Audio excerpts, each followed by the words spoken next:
Pour aborder la situation sécuritaire dans le sud Kivu, à l'est de la RDC, nous sommes en direct avec le sénateur et ancien ministre congolais des Affaires étrangères, Christophe Lutundula.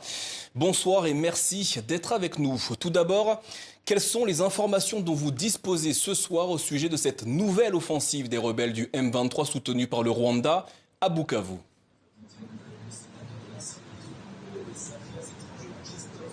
Bien, d'abord, merci beaucoup pour l'invitation.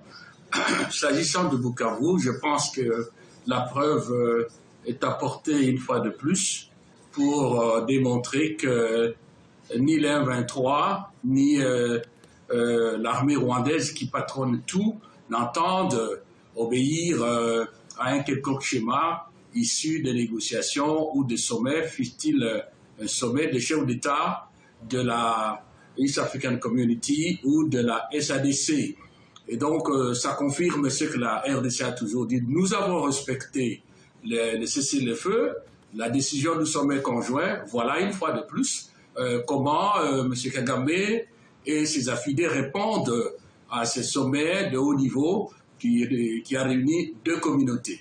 Quoi qu'il en soit, qui n'a jamais perdu la bataille ne s'est jamais battu.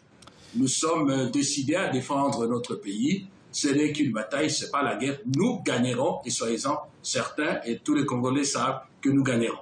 Christophe Lutundula, êtes-vous inquiet après cette nouvelle incursion des troupes du M23 à Bukavu, au sud Kivu?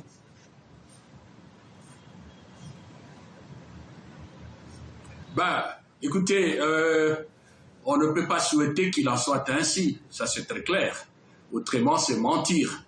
Mais encore une fois, c'est une raison de plus pour nous pousser à nous rassembler autour de nos forces armées, autour du chef de l'État, autour des institutions de la République et continuer la mobilisation populaire. Et je crois que le peuple va gagner, quoi qu'il en soit. Quoi qu'il en soit.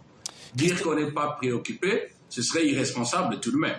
Christophe Lutundula, jour après jour, les troupes du M23 soutenues par le Rwanda ne cessent de progresser dans le Kivu. Qu'est-ce qui peut arrêter cette avancée du M23 dans cette partie du pays? Je pense que la recette ou ce qui peut faire avancer ou bloquer, c'est le respect des engagements pris et le respect des responsabilités au niveau de l'Union africaine et des Nations unies, pour ne pas dire de la communauté internationale. Ce qui peut et ce qui fera, je dis bien fera, bloquer tout cela, c'est les efforts au niveau de la République, au niveau de notre peuple, et ça viendra. En tout cas, j'en ai la conviction. Encore une fois, ce n'est qu'un épisode qui va vite passer et nous sommes engagés. Nous n'allons pas nous laisser faire. C'est une phase très importante, un combat décisif dans l'histoire de notre pays pour nous affirmer comme nation, comme État souverain et comme un pays qui protège, un peuple qui protège ses droits, dont l'intégrité territoriale et la souveraineté de notre État. Christophe Lutundula, selon une source gouvernementale citée par l'AFP, le président Félix Tshisekedi ne participera pas demain au sommet de l'Union africaine qui doit débuter en Éthiopie. Cette absence du chef de l'État congolais n'est-elle pas préjudiciable pour les intérêts, la défense des intérêts congolais?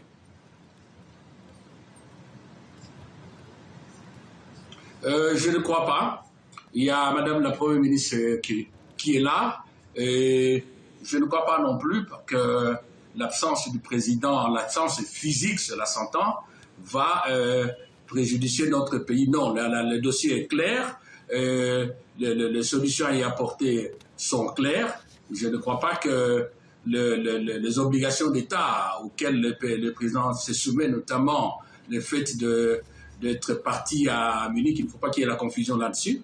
Il y avait des communications importantes à faire parce qu'il s'agit d'une réunion de sécurité au niveau international et sa présence au pays ici, il est déjà en route. C'est aussi important que d'être là-bas, d'autant plus que ce n'est pas la première fois qu'on a parlé de la RDC et qu'il a été lui-même là-bas. Christophe Lutundula, la diplomatie africaine semble en échec pour le moment au sujet de ce qui se passe dans l'est de votre pays. Le gouvernement congolais ne devrait-il pas engager des négociations, des discussions avec les rebelles du M23? Écoutez, moi je ne sais pas pourquoi ce problème est posé. Parce que les instruments, le cadre de discussion entre les pouvoirs publics, pour ne pas dire le gouvernement et les Congolais, qu'ils soient de l'opposition armée ou de l'opposition politique, le cadre est là. Sur le plan international, je voudrais rappeler brièvement le processus de Nairobi, qui a été un processus défini, décidé par les chefs d'État de l'East African Community, dont M. Kagame, qui a démarré les discussions, et M. Kagame ayant trouvé que le président Tshisekedi avançait et que ça allait lui priver le beefsteak, il a soustrait le M23, il a armé. Donc, la place du M23 autour de la table de Nairobi, sous la modération du président, l'ancien président Uhuru Kenyatta, la place est là. Et c'est pour cela que la RDC considère qu'on ne peut pas ne pas suivre, obéir, exécuter ce qu'on avait convenu. Deuxièmement, sur le plan interne, parce que le Rwanda prétend que c'est un problème congolo-congolais, on ne voit pas trop que vient faire un État tiers, fût-il le Rwanda. Et sur le plan interne, le chef de l'État, de par la Constitution, il est ouvert à tous les Congolais qui veulent lui parler. Et enfin, s'il faut prendre l'opposition, par exemple l'opposition politique, nous avons la loi portant statut de l'opposition qui a d'application. Nous sommes parmi les rares pays africains qui ont une telle loi. Et là, il est clairement prévu que l'opposition a droit à la parole, l'opposition a le droit de savoir ce qui se passe dans la gestion du pays, à faire des propositions et à parler au chef de l'État. Pourquoi aller faire de cela un programme, un problème bilatéral entre le Rwanda et la RDC? C'est là que les choses sont faussées. Christophe le cadre est là, mais on l'a plombé, on l'a sali avec la guerre. Christophe Lutundula, plusieurs voix au sein de l'épiscopat congolais, mais également chez le président angolais Joao Lourenço, appellent à des discussions entre le M23 et le gouvernement congolais.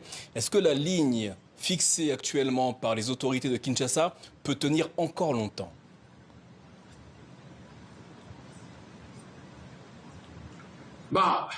Je viens de vous dire, au risque de me répéter, que le problème du dialogue, des discussions entre ceux qui prétendent être de Congolais et les institutions, en ce compris le président, ne se pose pas.